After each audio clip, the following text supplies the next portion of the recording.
Hello everyone, welcome to Shiva coaching classes and career academy. मैं हूं आपके साथ श्वेता मिश्रा। फ्रेंड्स, आज हम सीडीपी के कुछ इंपॉर्टेंट क्वेश्चंस करेंगे जो प्रीवियस ईयर में भी आए हुए हैं और सभी क्वेश्चंस को फ्रेंड हम व्याख्यात्मक रूप में पढ़ेंगे, उनकी डिटेल्स जानेंगे। फर्स्ट क्वेश्चन है, यदि शिक्षक कक्षा में एक छात्र को समस्यात्मक बालक के रूप में पाता है। यदि शिक्षक कक्षा में एक छात्र को समस्यात्मक बालक के रूप में पाता है तो उसे क्या करना चाहिए? ऑप्शन ए, बच्चे को नज़रअंदाज कर देना चाहिए। ऑप्शन बी है बच्चे को परामर्श देना चाहिए। ऑप्शन सी, तत्काल घर वापस भेज देना चाहिए। या ऑप्शन डी है, बच्चे को दंड देना चाहिए। आपको बताना है, यदि शिक्षक कक्षा में एक छात्र को समस्यात्मक बालक के रूप में पाता है तो उसे क्या करना चाहिए? बच्चे को परामर्श देना चाहिए। ठीक है। प्रत्येक प्राणी का व्यवहार उद्देश्यपूर्ण होता है। मानव व्यवहार न केवल उद्देश्यपूर्ण ही होता है वरन कभी कभी व्यवहार समायोजन उपायों के रूप में भी किया जाता है। वे सामाजिक रीति रिवाजों तथा मान्यताओं के विरुद्ध हों या समाज के अन्य व्यक्तियों के लिए आपत्तिजनक हों तो वे समस्यात्मक व्यवहार की संज्ञा प्राप्त कर लेते हैं। राइट। वैलेंटाइन के अनुसार समस्यात्मक बालकों शब्द का प्रयोग साधारणतः उन बालकों का वर्णन करने के लिए किया जाता है जिनका व्यवहार व व्यक्तित्व किसी बात में गंभीर रूप से कैसा हो?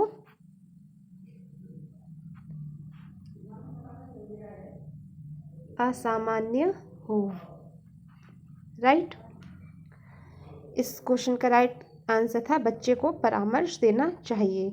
यदि शिक्षक कक्षा में एक छात्र को समस्यात्मक बालक के रूप में पाता है तो उसे उस बच्चे को परामर्श देना चाहिए। राइट। नेक्स्ट क्वेश्चन है, पाठ्य सहगामी क्रियाएं मुख्यतः संबंधित हैं। पाठ्य सहगामी क्रियाएं मुख्यतः संबंधित हैं किससे? ऑप्शन ए, छात्रों के सर्वांगीण विकास से। ऑप्शन बी, छात्रों के वृत्तिक विकास से। ऑप्शन सी, छात्रों के मानसिक विकास से। या ऑप्शन डी, शैक्षिक संस्थानों के विकास से। पाठ्य सहगामी क्रियाएं सर्वांगीण मुख्यतः किससे संबंधित है? जिसका राइट आंसर है छात्रों के सर्वांगीण विकास से संबंधित है। सह पाठ्यक्रम गतिविधियां एक ऐसा पाठ्यक्रम है। सह पाठ्यक्रम गतिविधियां एक ऐसा पाठ्यक्रम है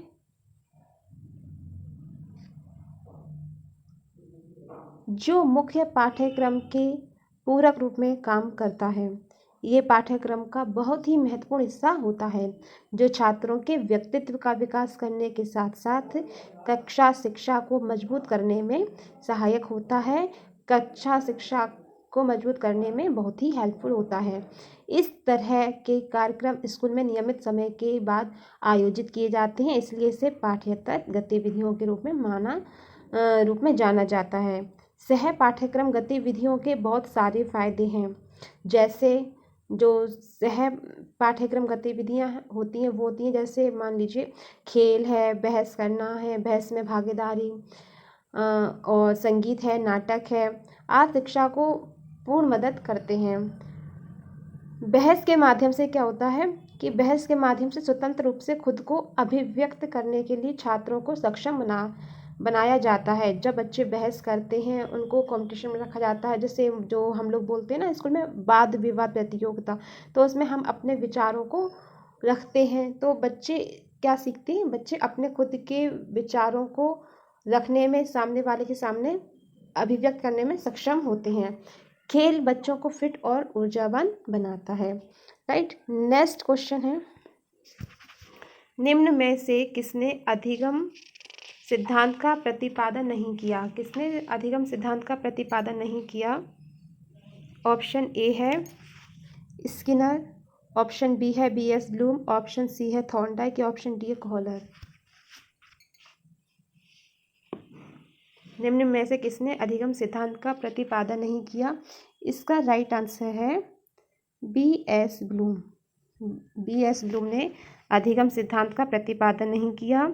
थॉर्नडाइक ने, स्किनर ने, कोहलर ने, इन सभी ने अधिगम सिद्धांत का प्रतिपादन किया है। थॉर्नडाइक का जो सिद्धांत होता है वो संबंधवाद का सिद्धांत है ना। और स्किनर का सिद्धांत क्रिया प्रसूत अनुबंधन का सिद्धांत है, राइट।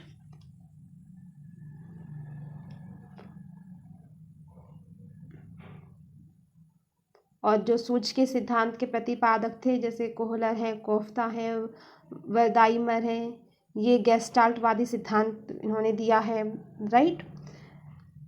जो थॉर्नडाइक का संबंधवाद का सिद्धांत है वो है जब कोई व्यक्ति किसी कार्य को सीखना आरंभ करता है, जब कोई व्यक्ति किसी कार्य को सीखना आरंभ करता है तो उसके सामने एक विशेष स्थिति या उत्तेजक तो उसके सामने एक विशेष स्थिति होती है, राइट।